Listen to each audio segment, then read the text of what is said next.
Hey Karin, I love your Inspire method for tough feedback, but what if the person I need to give feedback to is my boss asking for a friend?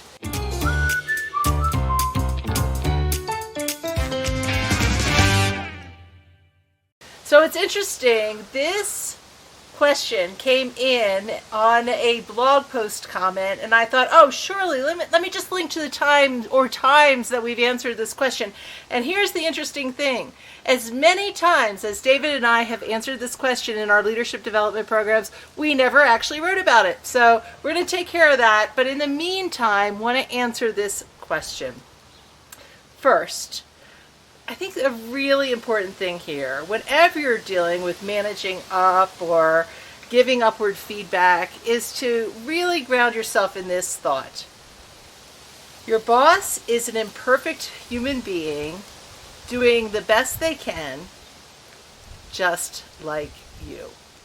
I have found that in the very difficult situations I've had over the course of my career, that when I can ground myself there, I show up with more generosity and willingness to help.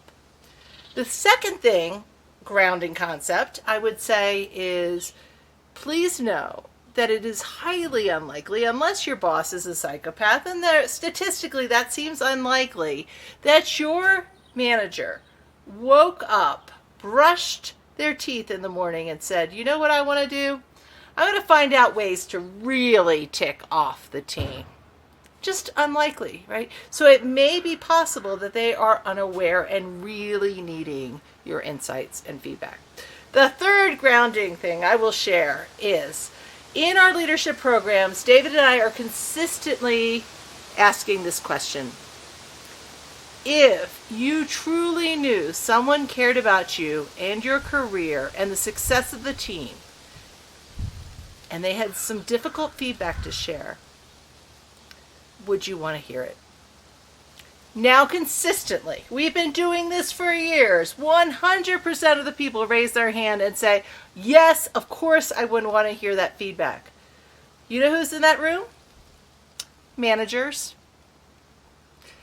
So, I am not naive. I know that there are some really toxic, evil managers out there. Of course there are. There may be someone you're dealing with who would be completely not ready to hear your feedback. But chances are, unless you're dealing with an outlier, if you show up really caring about them, the team, and their career, the team's results, the overall impact of the organization, they are going to want to hear your feedback. So let's start there. So I want to start, number one, with intention and connection. So be sure that your intention is really to be helpful, and then create a connection. One of the ways you could do this is say, you know, I really care about this team and you and all of us and the work we're doing here, and I have a few observations.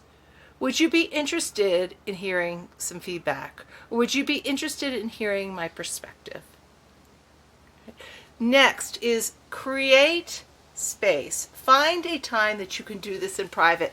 Generally, when people come to me and tell me that the feedback that they gave to their manager backfired, they did it in front of someone else. That immediately, human nature will put that someone on the defensive. So carve out some time, think about what you're going to say, and have the conversation in a private place. The next thing, and if you're familiar with our Inspire method, this will sound familiar. You want to be objective. You want to notice, and you want to provide specific examples. Hey, I've noticed. Right? And so when you say, I've noticed, now you're noticing a specific behavior. I noticed in our last meeting, the conversation, your voice got very loud. And when people started to chime in, you shut off their sentences midstream. So you've now laid out something that is very specific. And then if you can notice the impact, that even helps more. And I noticed after that, no one else spoke up. So that is so much better than saying, I noticed that you get really angry and yell a lot. Okay? So you're going to start from this place of connected intention. You're going to carve out the time in this quiet place to have the conversation that you're going to have thought through. And then you're going to provide objective feedback with specific examples. Now, after you've done that, ask their perspective. They likely have a perspective that you are not completely aware of. So, hey, what's going on? Or, I want to be really helpful here. What do you think is happening? I imagine you're under a lot of pressure because of this. How can I be supportive here? So you're getting their perspective. And then you're offering to help.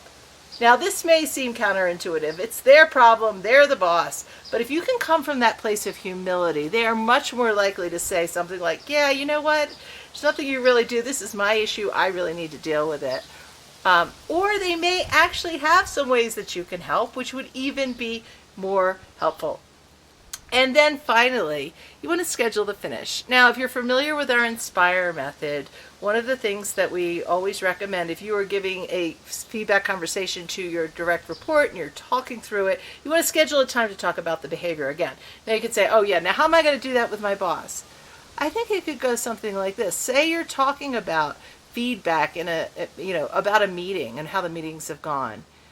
Would you be interested in connecting again so we can support one another and talk about this maybe after our next team meeting?